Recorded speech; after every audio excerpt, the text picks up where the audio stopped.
I was looking at the premise for today's deep dive, and I honestly felt a little called out. Oh, yeah.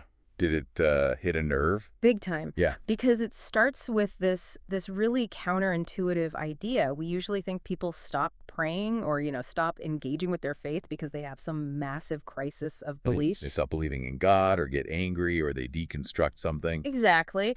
But this research suggests that's not the primary reason at all. No, it's not. And that's the heavy realization right out of the gate. For most people, they don't lose their faith.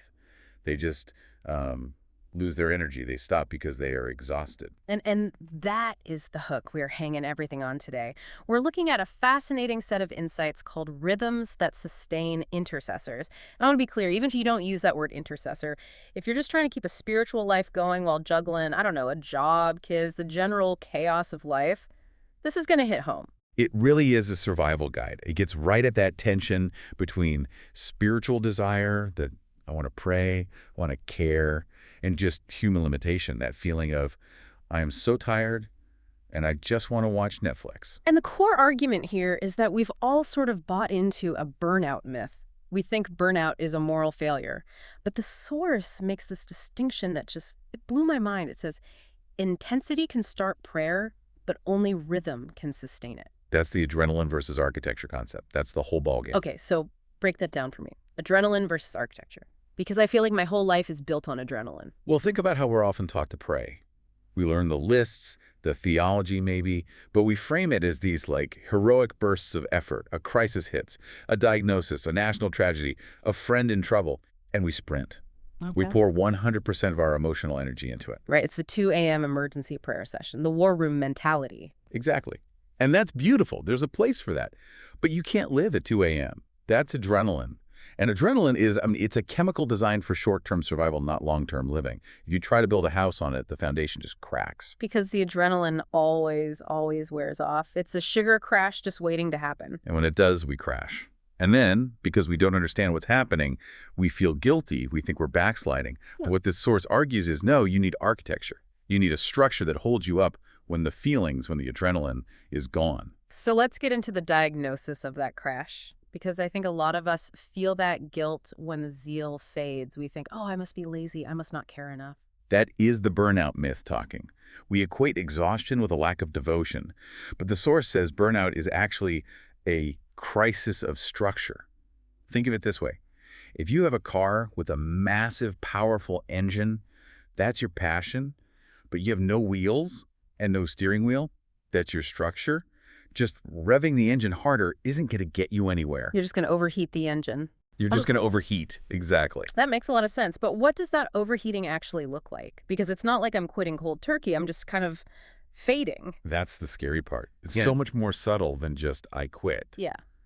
The text lists these symptoms like distraction or numbness, cynicism, or, and this one is really dangerous, resentment. Resentment toward the very mission you love. Oh, that's dark. Like you're praying for someone, but secretly you're annoyed that they still need help. Precisely. You're still going through the motions, you're still showing up, but the heart has checked out just to protect itself. You care, but you're too tired to feel the caring anymore. I think a lot of listeners might recognize that numbness. So if we're feeling that, what's the root cause? Is it just that we're doing too much? It goes deeper than just a schedule problem. The source calls this the theology of limits. And this is where it gets really, really interesting. The root error in burnout is often theological. It's forgetting that we're finite. We are not God. Oh, wait, let me play devil's advocate for a second. Because if I'm passionate, shouldn't I push through the tiredness? I feel like admitting I'm too tired to pray is just being, I don't know, spiritually weak. So the deep dive brings up this incredible example from 1 Kings 19 to dismantle that exact fear. It's the story of Elijah. The prophet Elijah. Right. And look at the context. This isn't a guy who's failing. He just came off Mount Carmel. He called down fire from heaven. He defeated the prophets of Baal. I mean, this is the peak of his career. It's his Super Bowl victory. And immediately, Asher. He crashes hard. He runs into the wilderness, sits under a tree, and literally asks God to let him die. He says, I have had enough, Lord. He is, by any modern definition, clinically depressed, anxious, and completely empty. Okay, so here's the test. How does God respond to his star player quitting? Does he give him a pep talk? Does he say, Elijah, where's your faith? Get back in the game. No. And this is my favorite part of the whole analysis. God sends an angel, and the angel doesn't bring a sermon or a new mission. The angel brings a cake of bread and a jar of water. God gives him a snack and tells him to take a nap. A snack and a nap. That's the divine solution. It's the theology of limits in action. God didn't treat Elijah like a brain in a jar. He treated him as a body. The source argues this is God validating our biology. We are finite. We get hungry. We get tired. And ignoring those limits isn't faith. It's actually a form of pride. Pride. How is working yourself to death pride? That sounds like sacrifice. It feels like sacrifice, but the source calls it the savior complex or covert self-reliance. If I believe that I cannot stop praying, because if I do, the world will fall apart. Who do I think is actually running the world? Oof. Yeah. I'm putting myself in the driver's seat. I'm acting like I'm the one holding it all together. Exactly. And that is a crushing weight that only God can carry. So if the problem is trying to run on infinite adrenaline in a finite body and trying to be the savior, the solution here is rhythm. But that word, rhythm, it sounds a little vague. Are we just talking about a productivity hack? No, and that's a crucial distinction. We are not talking about how to get more done in less time. We're talking about rhythm as something baked into creation itself. It's Genesis style. Genesis style. Yeah. I mean, look at the world. Day and night, seasons, tides, work and rest.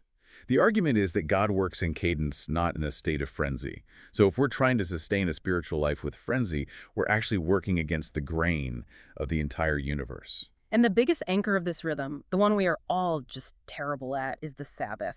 But the source calls it Sabbath as resistance. I love that phrasing. What are we resisting? We are resisting the idol of productivity. Especially in our culture, your value is measured by your output. What did you produce today? To just stop working or to stop striving in prayer is a radical act of resistance. It resists the fear that God is inactive when we are inactive. That's the key takeaway for me right there. Rest isn't a reward for finishing the work. No, because the work is never finished. There's always more to pray for. Rest is the context that makes the work sustainable. The source notes that in Genesis, God rested on the seventh day, not because he was tired. He's omnipotent, right? He's omnipotent, but because the work was whole. Sabbath is an act of trust. It's saying, God is God and I am not. Okay, so we've established we're not God and we need to sleep, but we still want to have a prayer life. We don't want to just give up. The source contrasts reactive prayer with rhythmic prayer. What's the difference there? Think of reactive prayer as living in emergency mode. You only pray when the phone rings with bad news, or you feel a sudden emotional urge. Which, let's be honest, is how most of us live. We're balancing on shifting sand. And it's exhausting. You're constantly responding to external things. Rhythmic prayer is the opposite. It's an anchor. It happens regardless of the crisis. And the big case study here is Daniel. Daniel in the lion's den. Well, before the lion's den, look at Daniel 6. The king passes a law. If you pray to anyone but him, you die. So Daniel goes home, opens his windows, and prays 3 times a day. And here's the key phrase, as he had done previously. As he had done previously. That implies he didn't just start praying because he was in trouble. Precisely. That previously is doing so much heavy lifting. The source argues Daniel's courage in the lion's den wasn't improvised in the moment. He didn't suddenly decide to be a prayer warrior. That courage was the result of a boring daily rhythm that he kept for years when things were calm. That's such a good point. We want the courage of the crisis, but we don't want the boredom of the discipline. Right. So the suggestion is to adopt something like a daily office. Now, don't let the fancy terminology scare you. It just means fixed hour prayer. Morning, noon, evening. It sounds very monastic, like I need a robe and a candle or something. It does, but think of it as spiritual ballast. You know if ships have ballast? Heavy weights in the bottom. Right. If you're on a ship in a storm, you need weight deep in the hull to keep you from flipping over. That's what a 7 a.m. prayer time is. It's not legalism. It's not God will be mad if I miss this. It's training your heart to return to center so that when the storm does hit, you don't capsize. That actually takes the pressure off. You don't have to conjure up some huge spiritual feeling every time. You just have to show up. Exactly. It's about participation, not performance. Which leads us to the next big pillar. We've talked about daily rhythm, but the source is very, very strong on the idea that you can't do this alone. The myth of the solitary hero. And we love that myth. The lone warrior on the mountain, the spiritual giant. We do, but it's so dangerous.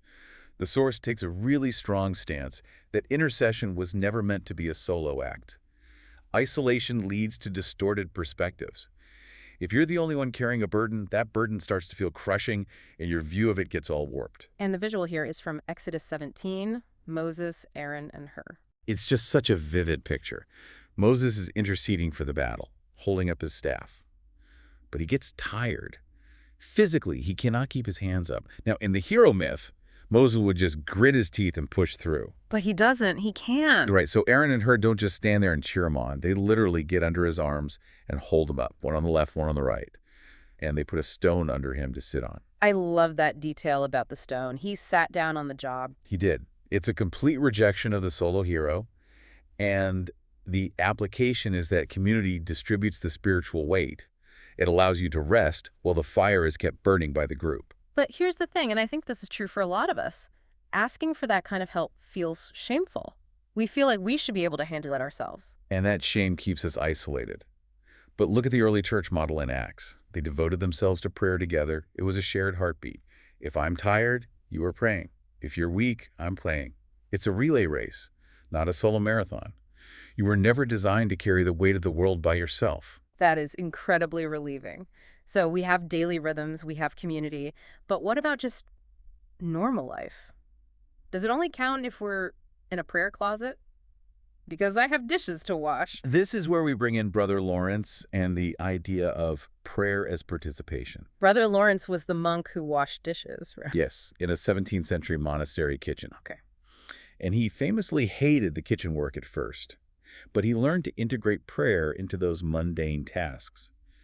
The source suggests we need to stop treating prayer only as this kneeling in a quiet room activity.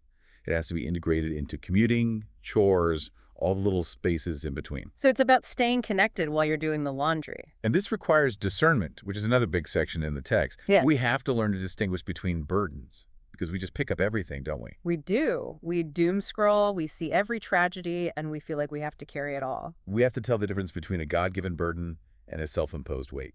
Okay, how do you tell the difference? Because they both feel heavy. The text gives us some signs. Signs of self-imposed weight are fear, guilt, anxiety, perfectionism. It feels like a crushing obligation. It's that voice that says, you aren't doing enough. And a God-given burden. It is shared. It's yoked with Jesus. And while it might be heavy because the needs of the world are heavy, it feels light in the sense that it's supported by grace. It doesn't crush you. It propels you. That is a crucial distinction. Does this feel like guilt, or does this feel like grace? If it feels like guilt, it's probably self-imposed. Now, here's where it gets really interesting for me. The idea of seasons. Because the way I prayed when I was 22, the all-nighters, the intensity is not the way I can pray now. I have responsibilities. I need sleep. And it shouldn't be the same. The source talks about seasons of the soul. Just as nature has winter and summer, our spiritual lives have seasons. So the all-nighters might be a summer thing? Or a youth thing. How you pray in your 20s must evolve as you age or become a parent or take on leadership. The source argues that faithfulness isn't doing the same thing forever. It's adapting the rhythm to the season. You don't ask an apple tree to bear fruit in January. This brings us to the concept of a rule of life, which, I have to be honest, sounds terrifying. Rule sounds like a prison. I know it has a PR problem, but the word comes from the Greek word for trellis. A trellis, like for a grapevine. Exactly. Think about a vine. If it doesn't have a trellis, what happens? It just sprawls in the mud, it gets trampled, doesn't get enough sun. A trellis lifts it up. So the rule isn't to restrict you, it's to support you. Yes. A rule of life is just a structure, daily anchors, weekly Sabbaths, annual retreats that supports your growth. Without the trellis, the vine just rots. With the trellis, it can actually bear fruit. And the ultimate example of this kind of strategic, rhythmic living is Jesus himself. It is. We often miss this because we focus on his miracles. But just look at his calendar. Jesus frequently withdrew before he was empty. Mark 1.35, he goes out early to pray. But there's also the time he left crowds waiting. That challenges our modern FOMO, doesn't it? The fear of missing out or the fear of letting people down. He didn't heal everyone. He left crowds waiting so he could go pray. He understood that his ministry flowed from his connection with the Father, not the other way around. He practiced strategic withdrawal to sustain his mission. And if the Son of God needed to pull away to recharge, Who are we to think we can run two under 4/7? That's a mic drop moment right there. Who are we to think we can outwork Jesus? Exactly. So if we pull all of this together, what does this all mean for us? We've talked about exhaustion, rhythm, community, seasons. What's the mindset shift? It means we need to reframe success. We need to shift from intensity to longevity. It's not about who prays the hardest for a month. It's about who is still praying faithfully in 20 years. We need to see this as a pilgrimage, not a sprint. A sprint is all about speed and crossing the finish line before you collapse. A pilgrimage is about walking, sometimes slowly, but always, always moving toward the destination. It's a beautiful image. And it takes the guilt out of resting. It makes rest part of the pilgrimage itself. It makes rest an act of spiritual warfare against the enemy of our souls who wants nothing more than to burn us out. That is powerful. Rest as warfare. And I want to leave the listener with this one provocative thought from the source material. It's a question that really made me stop and think about my own life. Let's hear it. The author asks, what if the most spiritually mature choice before you is not to pray more, but to pray with wisdom? What would change if you designed your life for the next 20 years, not just the next crisis? Wow. Designing for the next 20 years, that changes the schedule for next week, doesn't it? It changes everything. It changes how you sleep, how you eat, and how you pray. That is the deep dive for today. I hope this gives you permission to breathe, to rest, and to find a rhythm that lasts. Thank you for joining us on this journey. We'll catch you next time.